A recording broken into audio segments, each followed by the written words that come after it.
स्वागत है आपका आपके अपने यूट्यूब प्लेटफॉर्म दृष्टि एग्रीकल्चर पर। जैसा कि आपको पता है कि हमने नेमरा सुंडा बुक सीरीज की लेक्चर श्रृंखला प्रारंभ की है। उसी के क्रम में आज के इस लेक्चर में हम बात करेंगे खरपतवार विज्ञान यानी कि बीट साइंस। इससे पहले मैंने आपको काफ़ी चीज़ें करा दी हैं, और अगर जिन लोगों ने नहीं देखा है तो वो लेक्चर जाके देख सकते हैं।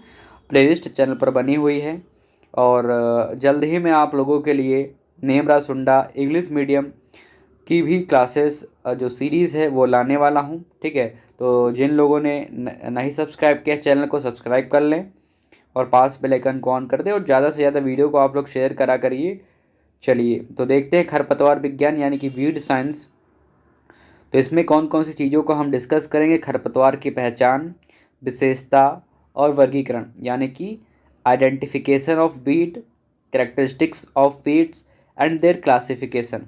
ठीक, तो सबसे पहले खरपतवार क्या होते हैं उनके बारे में जान लेते हैं, यानी कि वीड्स। तो यहाँ पहला बिंदु क्या लिखा है, यानी कि खरपतवार वह अनैच्छिक यानी कि अनडिजायरेबल पौधे होते हैं जो किसी स्थान पर बिना बोए उगते हैं, यानी कि जिनको बोया नहीं जाता है, और जिनकी उपस्थिति में फसलों को लाभ की अपेक्षा अधिक हानि होती है, खरपतवार कहलाते हैं। ठीक, अगला बिंदु क्या लिखा है, अथवा और हम क्या कह सकते हैं कि पादप जो अपने मूल स्थान व समय से परे उगते हैं। ठीक, यानी कि जहाँ पर उनका कोई काम नहीं है, जहाँ पर उनका मूल स्थान नहीं है, जहाँ पर उनका समय नहीं है, वहाँ पर वो उगाए तो वो खरपतवार उसको भी हम कह सकते हैं। ठीक, लेकिन सच्चे अर्थों में जो प्रमुख बढ़िया डेफिनेशन है, ठीक है, तो वो अनैच्छिक पौधे होते हैं जो किसी स्थान पर बिना उगाए उगाते हैं।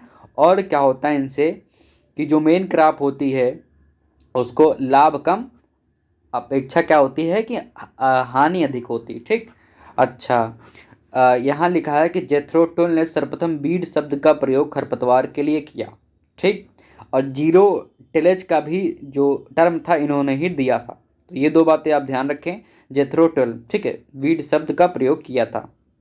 अच्छा, जीरो टिलेज शब्द एवं हॉर्स होइंग हस्बेंड्री नामक बुक का प्रतिपादन भी इन्होंने किया, जैसा कि मैं आपको बता चुका हूँ। ठीक है, हॉर्स होइंग हस्बेंड्री नामक बुक का, ठीक है, प्रकाशन किया। इसलिए जेथरो टुल को खरपतवार विज्ञान का पितामह कहा जाता है, यानी कि father of the beat science किसको, जेथरो टुल को कहा जाता है। ठीक, और जीरो टिलेज के बारे में भी इन्होंने बताया था। तो ये बातें आप ध्यान रखें। उसके बाद आगे क्या लिखा है कि खरपतवार विज्ञान अनुसंधान निर्देशालय जबलपुर मध्य प्रदेश में स्थित है। ठीक है, तो ये आप ध्यान रखें कि खरपतवार विज्ञान अनुसंधान निर्देशालय कहाँ पर है, मध्य प्रदेश में है, जबलपुर में। ठीक, आगे क्या लिखा है, खरपतवारों द्वारा उपज में सर्वाधिक नुकसान सीधी बुआई वाली धान की फसल में 60% होता है। अच्छा, धान से एक बात याद आई कि धान का एक होता है मामा, ठीक है, खरपतवार है, काफ़ी प्रसिद्ध है। धान में सॉरी नहीं होता है, ठीक है, गेहूं में होता है। ठीक,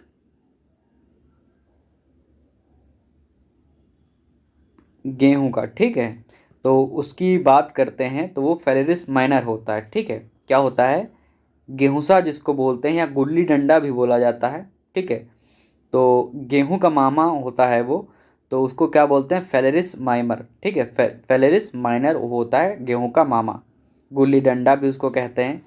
ठीक है, आगे क्या लिखा है कि भारत में सर्वाधिक शाकनाशी धान की फसल में प्रयुक्त होते हैं। ठीक है, इसके बाद गेहूं और बागवानी फसलों में किया जाता है। भारत में सर्वाधिक निर्मित होने वाला एवं उपयोग होने वाले शाकनाशी आइसोप्रोटान है। इसके बाद ब्यूटाक्लोर प्रयोग में लिया जाता है। भारत में प्रति हेक्टेयर शाकनाशी उपयोग केवल 40 ग्राम होता है। प्रति हेक्टेयर कितना इसमें इकाई दी गई है, 40 ग्राम। भारत में सर्वाधिक प्रति हेक्टेयर शाकनाशी पंजाब में उपयोग किया जाता है, जबकि विश्व में सर्वाधिक प्रति हेक्टेयर शाकनाशी उपयोग जापान में होता है। ठीक है, 5 किलोग्राम प्रति हेक्टेयर, काफ़ी मात्रा है। ठीक है, तो दो बातें आप ध्यान रखें कि भारत में सबसे ज़्यादा पंजाब में, और रिकमेंडेड डोज क्या है, 40 किलोग्राम प्रति हेक्टेयर। लेकिन जब विश्व स्तर पर बात करते हैं तो विश्व स्तर में जापान अग्रणी है, 5 किलोग्राम प्रति हेक्टेयर की दर से वो शाकनाशी यानी कि वीडीसाइड्स का क्या करता है, प्रयोग करता है। ठीक है, अच्छा, खरपतवार को विशेषताएं क्या हैं उनके बारे में बात कर लेते हैं। तो बीज उत्पादन अधिक होना पहली विशेषता। तो जैसे बर्न यार्ड घास यानी कि इकाइनोकोला, ठीक है, जिसको बर्न यार्ड घास बोलते हैं, ध्यान रखिएगा, इकाइनोकोला, ठीक है, क्रुसगेली, ठीक है। तो यहाँ पर कितना है, इकाई, दहाई, सैकड़ा, हजार, 10,000, लाख, 7 लाख बीज प्रति पौधा जंगली चौलाई, ठीक है। तो इसका कितना होगा, 1,96,000 भी बीज, ठीक है, प्रति पौधा। मकोई का है 1,75,000 बीज प्रति पौधा। बथुआ का है 72,000 बीज प्रति पौधा। एवं अमरबेल का ये 16,000 बीज प्रति पौधा उत्पादन होता है। तो भाई जब बीज की संख्या ज़्यादा है तो इनकी जो, ठीक है, जर्मिनेशन रेट है या बढ़ने की जब मल्टीप्लिकेशन रेट है, ठीक है, संभावनाएं हैं वो भी बढ़ जाएंगी, ठीक है। तो एक ये कारण हो गया। अच्छा, अधिक गहरी जड़ें होना, ठीक, तो जैसे कांस, ठीक है, बाईसुरी, हिरनखुरी व ज्वासा की जड़ें 4 से 6 मीटर की गहराई तक भूमि में यह चली जाती हैं। दूसरी विशेषता, तीसरी विशेषता है कि खरपतवारों के बीजों की जीवन क्षमता अधिक होना, यानी कि ये अधिक समय तक क्या होते हैं, इनमें वाइबिलिटी बनी रहती है, अर्थात जर्मिनेशन की क्षमता, अंकुरण की क्षमता बनी रहती है। जैसे बथुआ, जंगली चौलाई, हिरनखुरी के बीज 50 वर्षों तक तथा मोथा के बीज 20 वर्षों तक जीवन क्षमता उसमें रहती है। यानी कि यदि ये 20 वर्ष तक पड़े रहें, उसके बाद भी ये क्या कर सकते हैं, जर्मिनेट कर सकते हैं 50 वर्ष तक, ठीक है। अच्छा, अगला बिंदु क्या है, खरपतवारों के बीजों पर सुरक्षा आवरण पाए जाना, जैसे सत्यानाशी, गोखरू व बिच्छू आदि, ठीक है। तो इन पर क्या है, एक सुरक्षा आवरण भी पाया जाता है। उसके बाद आगे क्या लिखा है, आगे क्या लिखा है कि खरपतवारों के बीजों की आकृति व रंग, ठीक है, फसलों के बीजों के समान होती, इसलिए फसलों के साथ उग जाते हैं और वह हानि पहुंचाते हैं। जैसे सरसों में सत्यानाशी के बीज व बरसीम में कासनी के बीज, ठीक है। तो इनसे ज़्यादा इसको हम आइडेंटिफाई नहीं कर पाते हैं क्योंकि एक जैसे लगते हैं दिखने में। अच्छा, शीघ्र वृद्धि भी होती है, ग्रोथ इनकी जल्दी जल्दी होती है, तो ये फसलों की अपेक्षा जल्दी जल्दी बढ़ते हैं और खाद पानी की आवश्यकता अधिक होती है। एवं खरपतवारों में बीमारियों को सहने की क्षमता अधिक होती है, ठीक है, इसलिए इनका ग्रोथ ज़्यादा होता है। जीवन चक्र जल्दी पूर्ण करना, कुछ खरपतवार वर्षा ऋतु में अपना जीवन चक्र 2-4 सप्ताह में पूर्ण कर लेते हैं, जो इफीमेरेल्स कहलाते हैं, ठीक है, जैसे हजारदाना, ठीक है, खरपतवार। अच्छा, खरपतवारों का वानस्पतिक प्रवर्धन, यानी कि कैसे ये वेजिटेटली प्रोपोगेट करते हैं, वीड्स, उनके बारे में देखते हैं। तो पहला क्या है कि बहुवर्षीय खरपतवारों का प्रवर्धन मुख्यतः वनस्पतिक भागों द्वारा होता है, ठीक है। जैसे खरपतवार दिया है, उनका प्रबंधन कैसे होता है, इनकी कैसे उनको प्रोपेगेट करते हैं, वृद्धि करते हैं। तो मोथा का कैसे होगा, ट्यूबर के द्वारा, यानी कि भूमिगत तने के द्वारा। दूब घास का रनर्स यानी कि स्टोरेन या क्षैतिज तना वृद्धि करता है, ठीक। बरू घास या कांस, ये राइजोम यानी कि तने के द्वारा। हिरनखुरी फैलती जड़ें होती हैं, ठीक है, फैलती हुई जड़ें। अमरबेल तने के टुकड़ों द्वारा। जंगली प्याज बल्ब या भूमिगत पत्तियां सल्क के द्वारा। हिरनखुरी जड़ों के माध्यम से ये वृद्धि करते हैं, इनकी प्रोपोगेट करते हैं। अच्छा, मनुष्य पर खरपतवारों का दुष्प्रभाव क्या है वो देख लेते हैं। तो गाजर घास या कांग्रेज घास, जिसको पार्थेनियम हाइस्ट्रोफोरस, ठीक है, हाइस्ट्रोफोरस, पार्थेनियम हाइस्ट्रोफोरस के नाम से जानते हैं, इसका बॉटनिकल नेम है, कि बीजों और पत्तियों के छूने से मनुष्यों में एलर्जी व अस्थमा रोग पैदा हो जाता है, ठीक।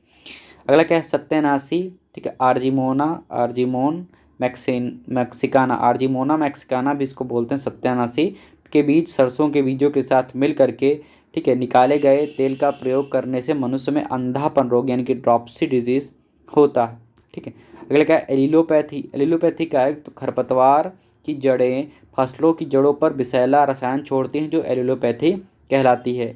बरू यानी कि जॉन्स्टन ग्रास की पत्तियों में प्रूसिक अम्ल या धुरिन या एचसीएन नामक विषैला पदार्थ पाया जाता है, जिसको पशुओं को खिलाने पर मृत्यु हो जाती है, ठीक।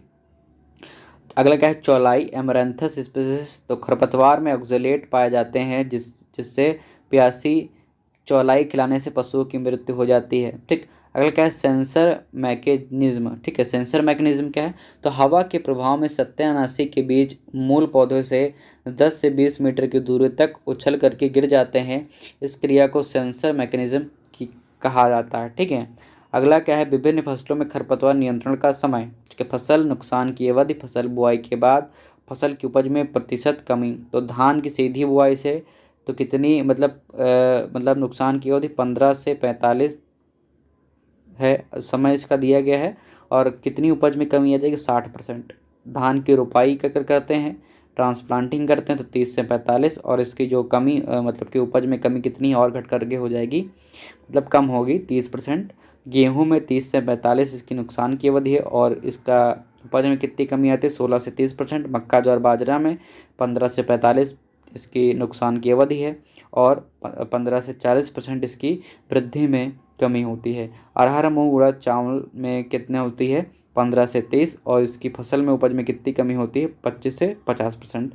और चना की बात करते हैं तो नुकसान की अवधि इसकी 30 से 60 दिन की, और फसल की उपज में कमी 12% होती है। ठीक है, इसी प्रकार सोयाबीन में 20 से 45% इसकी नुकसान की अवधि, और 31% तक इसमें कमी देखने को मिलती है उपज में। ठीक है, मूंगफली में 30 से 45 दिन की ये नुकसान की अवधि होती है, और 34% या 35% इसमें क्या होती है, ये उपज में कमी देखने को मिलती है। इसी प्रकार गन्ना है 30 से 120 ये नुकसान की अवधि, और 20 से 30% उपज में कमी। कपास 15 से 60 48% उपज में कमी, और प्याज 30 से 75 नुकसान की अवधि, और 60 से 70% इसमें क्या होती है, उपज में कमी है, काफ़ी है। ठीक है, चुकंदर में यहाँ पर नुकसान की अवधि बताई नहीं गई है, लेकिन उपज में कमी कितनी, 71% हो जाती है।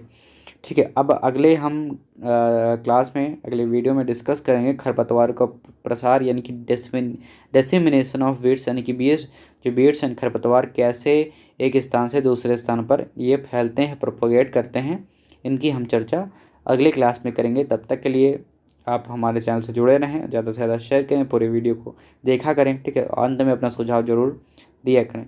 मिलते हैं अगली क्लास में, तब तक के लिए जय जवान जय किसान जय कृषि विज्ञान, जय हिंद।